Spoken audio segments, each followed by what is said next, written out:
The patient on the table has been dead for 4 minutes. You know because you're the one who killed him. Your hand is still on the syringe. The monitor flatlines in that steady tone that used to make your heart race during residency. Now it just sounds like opportunity. You're a doctor, 15 years out of medical school, respected, competent, the kind of physician other physicians refer their own families to. You have a mortgage, a daughter in private school, a reputation built on saving lives, and you've just ended one deliberately for the 3rd time this month. His name was Gerald Pritchard, 72, stage 4 pancreatic cancer. He had maybe 6 months left, all of them agonizing. His family couldn't afford the treatment that might buy him another year of suffering. You told yourself you were being merciful when you pushed the potassium chloride into his IV. Told yourself it was dignity.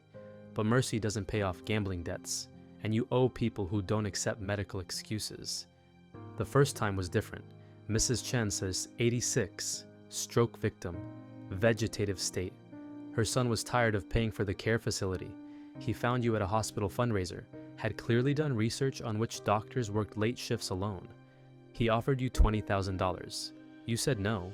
You said no for 3 weeks while your daughter's tuition bill sat unpaid on your kitchen counter, and your wife asked why you were drinking before dinner. You said yes on a Wednesday. Mrs. Chen died peacefully in her sleep, according to the death certificate you signed. Respiratory failure, completely consistent with her condition. The son paid cash. You told yourself it was a one-time thing, that you'd never cross that line again.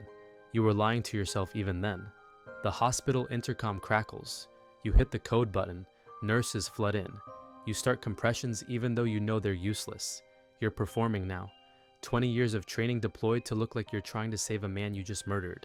Someone charges the defibrillator. You shock him twice. His body jumps. The line stays flat. You call it at 3:47 a.m. Time of death documented. Cause of death will be cardiac arrest, secondary to metastatic cancer. Nobody will question it. Nobody ever does. The nurses clean up. You fill out paperwork. Your handwriting is steady. That bothers you more than the killing. Your hands should shake. Your conscience should scream. But you just feel tired and $30,000 richer. The family wanted him gone. They said it with their eyes during every visit that felt like obligation instead of love. You just made it official. Gerald's daughter arrives 20 minutes later. She cries. You comfort her. You say the words you've said 100 times to families of patients who died naturally. He didn't suffer. It was peaceful. He's at rest now. She believes you because doctors don't lie about death. Doctors are the good guys. She thanks you for trying so hard to save him. The irony tastes like copper. You became a doctor because your father was a drunk who worked construction until his liver quit. You watched him die in a county hospital with indifferent residents who treated him like a statistic. You swore you'd be different. You'd care. You'd save people. Now you're killing them for money and sleeping fine afterward. Something broke in you, but you can't identify exactly when.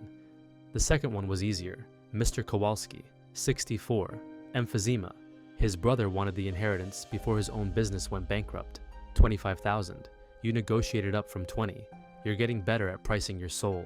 Kowalski died of respiratory failure. Textbook presentation. The brother sent a bottle of expensive scotch to your office with a card thanking you for your compassionate care. You've developed a system. Late night shifts when you're the only attending on the floor. Patients with terminal diagnoses whose deaths won't raise eyebrows. Families who approach you first so there's no trail of you soliciting. Payment in cash?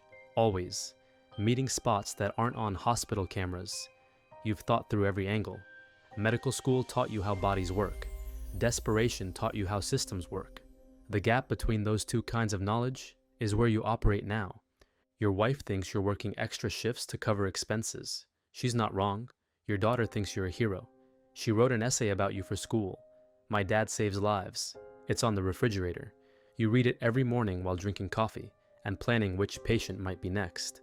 The hospital administrator pulls you aside after your shift. Dr. Richardson. She's got the look. The one that means someone's asking questions. Your pulse spikes for the first time in hours. She says the mortality rate on your floor has increased by 11% over the last quarter. She's not accusing, just noting. Wants to know if there's something systemic happening. Equipment issues maybe. Staffing problems. You blame it on an aging patient population. Sicker people coming in. She nods. Makes sense. tells you to keep up the good work. You're one of their best. The hospital's patient satisfaction scores are highest on your shifts. Families love you. Of course they do. You're giving them exactly what they're paying for. Walking to your car, you see Gerald's daughter in the parking lot. She's on the phone. She's smiling. Actually smiling.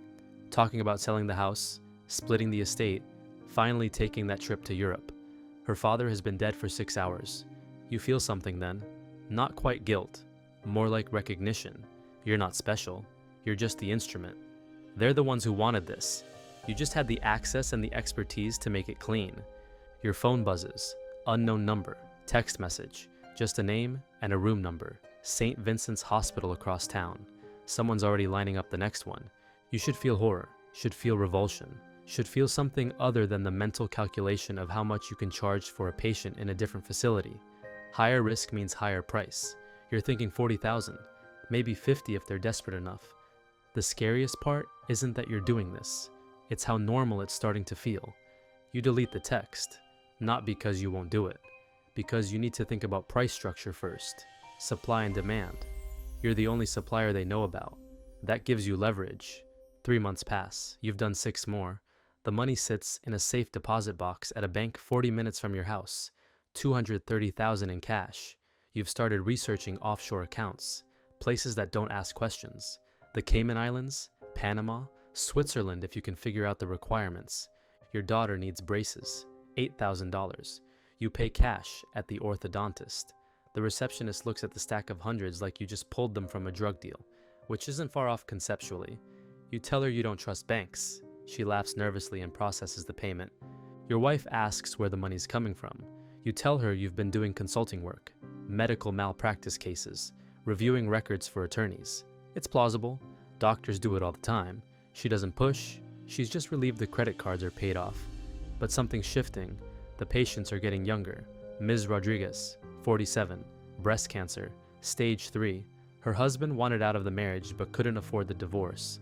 15,000. You told him no initially. Too young, too much scrutiny. He offered 30. You said yes because you've already crossed every line that mattered. What's one more? She died on a Tuesday. The husband cried at her bedside. Real tears. Actual grief mixed with relief, mixed with guilt. You watched him and realized you're not even the worst person in the room anymore. You're just the mechanic. He's the one who wanted his wife dead. The hospital starts an internal review. Not because of you specifically, because mortality rates are up across the board. Budget cuts mean fewer nurses, sicker patients, longer wait times. Your numbers are bad, but not statistical outliers. You're hidden in systemic failure. The review takes 6 weeks, interviews with staff, analysis of patient records. You sit in a conference room and answer questions from administrators who've never worked a floor shift in their lives. They ask about your process, your decision-making, whether you feel supported by the institution. You tell them what they want to hear. You're doing your best with limited resources. You care deeply about every patient. Sometimes, despite everything you do, people still die. They nod sympathetically. One of them thanks you for your dedication during difficult times. The review concludes you're not the problem. The problem is systemic. Underfunding, understaffing, an aging population with complex needs. They implement new protocols that won't change anything. You go back to work. That's when Marcus calls. You haven't heard that name in 15 years. Medical school roommate, brilliant diagnostician, terrible bedside manner. Last you heard he was doing emergency medicine in Detroit. He's not calling to catch up. He's calling because he knows. You don't know how, but his first words are, "We need to talk about what you're doing." Your blood goes cold. You're in your car in the hospital parking garage. You check your mirrors like someone's watching. How does he know? Did he see something? Hear something? You ask him what he means. Play dumb. He says a colleague reached out to him, someone at your hospital. They've noticed patterns, nothing concrete enough to report officially, but enough to ask questions, enough to make calls. You ask who. He won't say. He just tells you to stop. Walk away while you still can. The net's tightening even if you can't see it yet. Someone's paying attention. You hang up. Sit in your car for 20 minutes. Your hands are shaking for the first time since the second patient. You've been so careful, so meticulous. But you can't account for people just noticing, just feeling like something's wrong. You go home, kiss your wife, help your daughter with homework, Everything looks normal. Everything feels like it's already over. That night you can't sleep. You run through every patient, every interaction, every detail that might have left a trail. The families paid cash. You never wrote anything down. The deaths were all medically plausible. But medicine isn't math, it's pattern recognition. And someone's recognized a pattern. You make a decision, one more, just one, then you're done. You've got enough money to disappear if you need to, enough to start over somewhere else. One more patient and you'll walk away clean. The request comes 2 days later. Mr. Peterson, 78, Alzheimer's. His son wants him gone before he burns through the inheritance on memory care facilities. $50,000, the biggest payday yet. You meet the son in a coffee shop 3 towns over. He's nervous, keeps looking around like someone's recording this. You stay calm. You've done this 11 times. You know how to read people. He asks how it works. You tell him it doesn't. You tell him you've changed your mind. You're out. He panics. Says he's already told his sister the old man won't last a month. Says he needs this. You stand up to leave. He grabs your arm. People look over. You sit back down and tell him very quietly to never contact you again. He's sweating now. Says he'll pay $75. You say no. Walking to your car, you feel something you haven't felt in months. Fear. Real fear. Not of getting caught. Of what you've become. Of how easy it was to say yes 11 times, and how hard it was to say no once. You drive to the bank. Withdraw everything from the safe deposit box. $230,000 in a gym bag in your trunk. You go home. Your wife's at work. Your daughter's at school. You sit at the kitchen table and count it. Stack after stack of hundreds. Each one represents a choice. A death. A family that paid you to kill someone they were supposed to love. Your daughter's essay is still on the refrigerator. My dad saves lives. You read it one more time. Then you pick up the phone and call the FBI field office. You ask for the healthcare fraud division.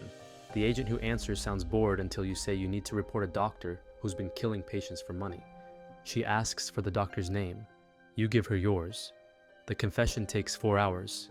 You walk them through every patient, every payment, every lie you told yourself to make it acceptable. The agent records everything, takes notes. Her expression never changes. She's heard worse. That's the thing about evil. There's always someone who's done more. They arrest you in your own living room.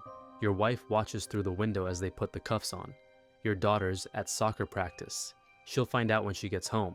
The essay about her hero dad will come down from the refrigerator tonight. You'll die in prison.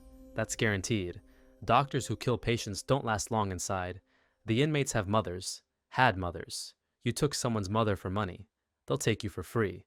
But here's what nobody tells you about crossing lines. The first one's the hardest. After that, it's just momentum.